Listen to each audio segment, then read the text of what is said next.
दिल्ली विश्वविद्यालय, Daulat Ram college hostel, dorm, first floor. मुझे hostel का पहला दिन भली भांति याद है। भला उस दिन को कौन भूल सकता है।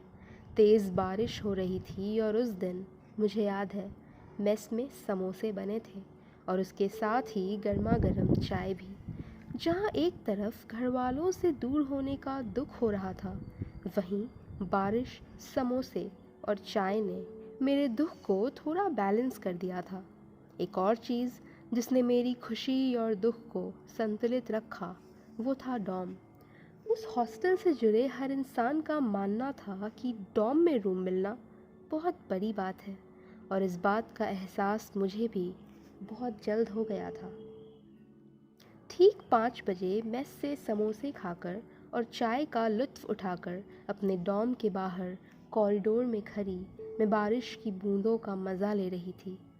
मेरी नज़रों के ठीक सामने एक लॉन था और उसके आगे एक स्पोर्ट्स कॉम्प्लेक्स। चारों तरफ हरियाली ही हरियाली।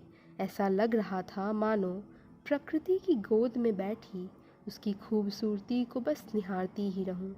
हर बूंद का स्पर्श मेरे मन को आनंदित कर रहा था। थोड़ी देर बाद जब थोड़ी बहुत रोशनी ने भी समाधि ले ली, तो मैंने अपने रूम की ओर कदम बढ़ाया। 5-10 मिनट बाद कुछ शोर हुआ तो मैं बाहर आई। मैंने कुछ अनजान से चेहरों को देखा जो शायद मेरी ही तरह किस्मत वाले थे, जिनको डॉम नसीब हुआ था। वो शायद डमशराज खेलने की योजना बना रहे थे। मैं हमेशा इस बात से अचंभित हो जाती हूँ कि कैसे दो अजनबी चंद पलों में ही दोस्त बन जाते हैं और बेहिसाब बातें भी कर लेते हैं।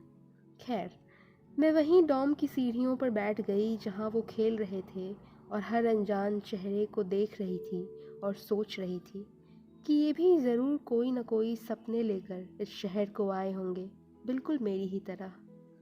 थोड़ी देर बाद ठीक 7:30 बजे एक घंटी सुनाई दी। नई जगह पर सभी नियमों से अपरिचित हम सारे सोच ही रहे थे कि ये किस चीज़ के लिए बजाई गई। हमें आभास हुआ शायद डिनर का वक्त हो गया है। खाने में छेना मुर्की, जो कि एक तरह की मिठाई है, को देखकर मन एक बार फिर प्रसन्न हो चला था। खाना समाप्त कर मैं अपने कमरे में आ गई और अपनी डायरी खोली। डायरी के पहले पन्ने में दिल खोल कर सारी बातें लिखी और फिर अपने बिस्तर पर लेटे सफ़ेद दीवार को निहारते इसी सोच में डूबी रही कि आने वाली सुबह क्या नया लेकर आएगी। एक नया उत्साह और उमंग से भरा ये मन कब शांतचित्त होकर गहरी निद्रा में चला गया, पता ही नहीं चला। सच, उस रात को नींद बहुत अच्छी आई थी। तो दोस्तों, कुछ ऐसा था मेरे हॉस्टल का पहला दिन। आपने अपने हॉस्टल का पहला दिन कैसे बिताया? बताइएगा ज़रूर, मुझे इंतज़ार रहेगा।